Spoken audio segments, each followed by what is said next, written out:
I greet you this morning, and I like to um, appreciate as many as I've been able to connect with this class. I greet you this morning, one way and I like to or the other.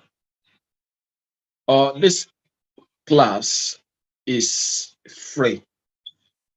You are not expected to make any payments to be part of the class. And I like to encourage that you invite as many persons as you can to be part of these sections. At the end of the day, you may end up having the kind of success you are looking for. The focus of my conversation today is bordering on how to pass IELTS at one sitting. How to pass IELTS at one sitting. And I will be speaking specifically on listening. What do you need to do to have the kind of success you are looking for in IELTS at one sitting when we want to deal with the listening project? Many people may assume that listening is so easy and that you don't need to really do much to pass the exam. All you just need is just put more attention on listening to videos that has to do with English speaking, and then you will pass. Or live amidst English speaking people, and then you will pass. But I like to let you know it's a bit more than that. So what I will be discussing today is what are the steps you need to take for you to ensure that that listening success you pass it. Now the word pass in IT is relative. For some people, pass may mean having four, a band score of four. For some people, a pass may mean having a band score of five. For some people, a pass may mean having a band score of maybe seven or maybe 7.5, depending on what you want to use the exam for. But the truth is, it is very possible to pass IELTS listening at one sitting. So I want to talk about the things you need to do. Number one, make sure you have a time target for your preparation. Don't just say I want to do IELTS and then you're just preparing. All right, how many months are you setting apart to be able to prepare for this exam? Is it 2 months? Is it 4 months? Is it 6 months? Is it more than that? You must have a time frame that you have set apart.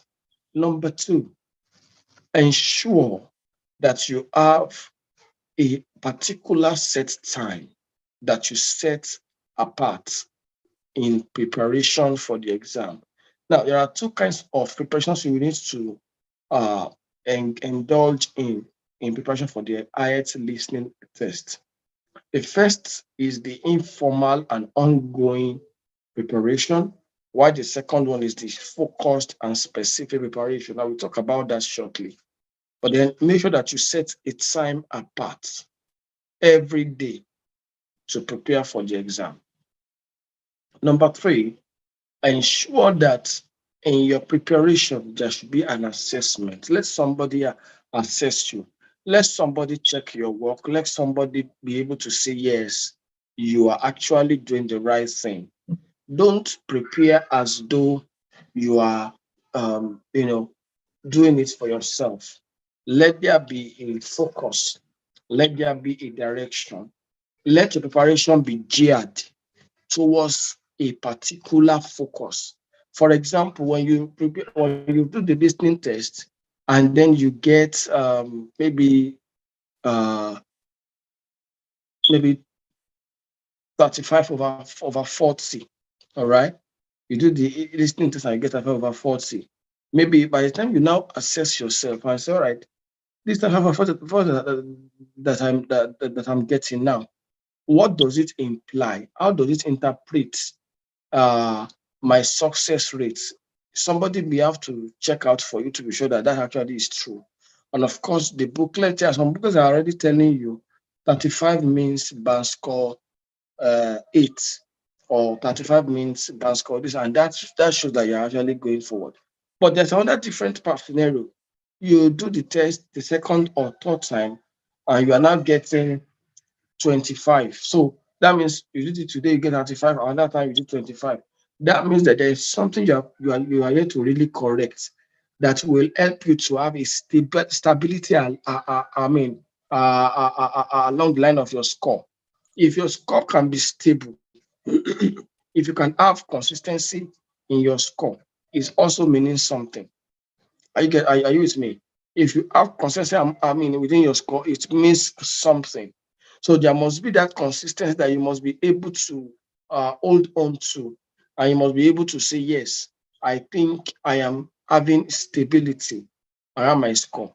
And not only that, you must be able to find out the secret of stability. It's not that, like I said, it's not enough to have a high score at the beginning.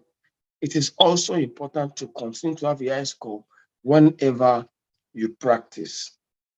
Number four is make sure you do not rejoice at your high scores until the day of the exam. Don't be overwhelmed by the kind of scores you are having until the day of the exam. Most people, they seem to be, I will not use the word confused, but they seem to assume that if I can have a high score in my practice, it automatically means I have a high score in my exam. As such, that may be true in one way. But the second part to it is that you will need to understand the generics of the exam itself. And are you practicing in accordance to the condition that is required for you during the exam? If you are practicing below the conditions that you will need to focus on during the exam, you will not be able to get the score you are looking for. And then the fifth thing I want to emphasize on is you must understand the distractive mechanisms of the exam. There are things that you must lose attention from while you are focusing on this exam. I like to define listening test to you. Listening test is hearing test plus concentration test, which means if I can listen, I can pass. Now, listening does not just mean listening to what you are saying in that sense. It means two things: hearing and concentration. Some people can hear, but they don't concentrate when they are hearing, and that reduces their concentration or attention span, and that reduces their score.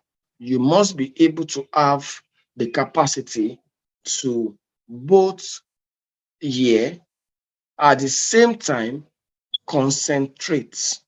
Those two capacity must be ingrained together, and that will only come by consistency and continuation of your practice mechanism. You must continue to practice to see that you are stable in the act of both hearing and concentration. Is that okay? So let me talk about the two kinds of preparations that I think I was talking about two types of preparation. The first type is the one that is um, informal, that is the ones you do at leisure. And then we have this specific focused preparation. Now, when it comes to listening, you must train your ears to hear. You must have the hearing capacity that is totally used to the accent and to the pattern of the speech that you're going to be hearing. So there are some sites you will need to go to where you will be able to train yourself in the hearing capacity. And these sites are TED.com, bbcnews.com or .org, CNN.com or .org. And then, of course, you will need to probably have a lot of movies apps or movie connections, whether on your phone or on your TV, that are focused on foreign English communication.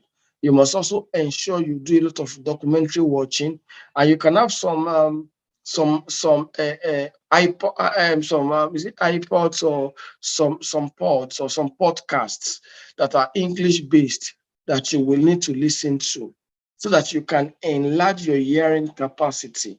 Now, this specific focused preparation will not have to do with all of that, because you can be playing and you can be talking to your children and be watching a movie. You can be playing and be talking to your children and be doing documentaries. But when it comes to the focus one, it will take 100% preparation. It will take 100% focus. You cannot be in a noisy environment. You cannot be in a environment as people are looking for your attention. It will require 100% attention. And of course, it is even good that it is done in the night. Yeah.